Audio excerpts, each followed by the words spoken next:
using some creative lighting today. Welcome to another edition of Shoot with Tapu, and I hope you all are staying safe in this day and time of quarantine.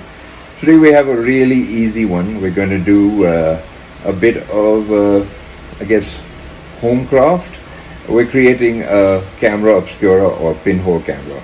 The phenomena of a camera obscura is something which has always existed. It used to be used in early days as artist's teaching aid, but when photography began, it only began because the image which was projected in the camera obscura could then be fixed, and once it was fixed, it was created into a print, and hence photography began. So we're going to create our own little pinhole camera, and then maybe we can use our phones to capture that image instead of using print and negatives and plates. And once we do that, we'll see what we can do in that. Maybe be creative with those images, or just plain old have fun creating something new. The camera obscura or pinhole camera is a phenomena that has always existed. It wasn't until they could fix the images that photography began.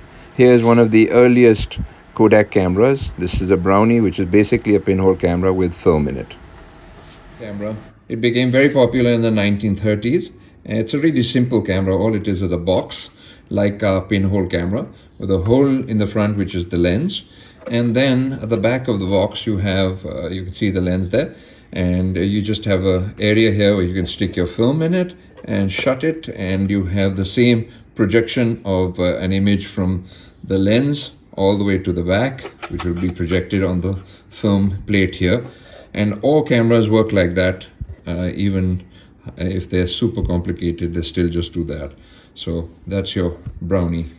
In order to make the pinhole camera, you need, I'm using these. You can use a box, and the box usually looks nicer, but I have these in spare. So I have two of them, one like this, and one I have taken the back of it off. So I have two boxes. Okay, I'm going to make a pinhole on the one side, which I have here, and the other one is just for me to visualize. I have the hoods. I have butter paper, which I'm going to use to project my image on. I have scotch tape, which you need to stick everything back together. And then I have something to make a pinhole with, which is this. And then I have a scissor, hammer, and a plier. And then let's get to it. Taking my two tins, I cut the back of one out, make a pinhole in the other one, and place them together. And before that, I have to cut out my butter paper, which is going to be where the image is projected. So it's going to be between the two. And there you are. Put it on, and then just glue and stick the two together so they're nice and strong. And you look through one. So that's how easy it is. You can paint over this. You don't have to have an ad for anything. But all you have is a little hole in this end, butter paper on the other paper. On the side, you can use tissue paper. You can use anything, something to push the image in there. And I have this extra thing. This is actually the hood, so that when we go outdoors and we have it in daytime, we can actually find a way to look through it. So I'm going to put a cloth over this and put my eye through it, so then I can see properly what's happening. But that's it. That's how you make a pinhole camera. Now to take it outdoors and see how it works. The image you see right now is upside down. That's my house. I need to just in my computer only flip the image so that you don't get a headache. So here you are. It's going to be flipped. Then it's flipped. So this is a pinhole camera. This is sort of the earliest kind of photography there ever was. We're recording it by sticking my phone at the end of that tube. There might be a little reflection on the top and the bottom. That's actually because the can has a metallic surface inside. I can remove that by just adding a little bit of black paint or some kind of black paper. I hope you. The next project is to make my room into one big pinhole camera. I did this for an architect friend of mine who had made this room and right next to a garden, and he wanted the garden projected into the room. So this is what we did. We darkened the room and created one simple little hole, and that was that. Once you have your room darkened, you need to then make a little hole, about a 2 millimeter hole. So, and it has to be round. So I'm trying desperately to use this. If you mess up, you can fix it later by making the small hole small again and then what am I taking out? Alright, so we should be done.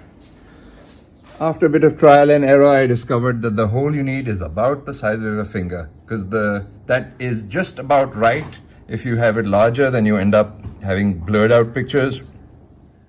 So we finally got it to work and it looked gorgeous. I had my backyard and these interesting tiles on my roof, and I bought myself also out there. And unfortunately, I didn't have a wide lens to show you all what it looked like on my roof. But if you can make out, there's a fan, and this is actually projected on the ceiling. So it's a really satisfying thing to do, and I would suggest, if you have a room with only one window, do this. It's good fun, and if you have something glorious outside your window, it's even better. There's a way to make your camera into a pinhole camera. All you need to do is the plate, the hood which covers your sensor plate.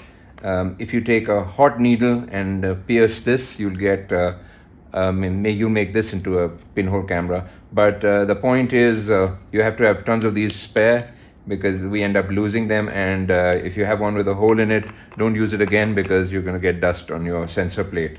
But having said that, if you want to experiment with that and you have these in spare, then go for it. It's quite a bit of fun. Thank you all for staying and bearing with me in another edition of Shoot with Tapu. Today we did three things. We created a pinhole camera with just a simple can, and then we created a pinhole camera in my entire room. The room behind me, actually the ceiling, is where I had projected the image of my backyard, which is right in front of me. And also we learned how you can make your digital camera into a pinhole camera. So it's a really amazing phenomena, and if we didn't have the camera obscura, we would not have photography. Because of that phenomena, we have the ability to take pictures. So that's something to appreciate. Meanwhile, I appreciate you all for hashtagging your stuff on Shoot with Tapu, and I've been seeing it and loving the stuff. So take care, stay safe, keep the corona at bay, and see you all again with another edition of whatever this is.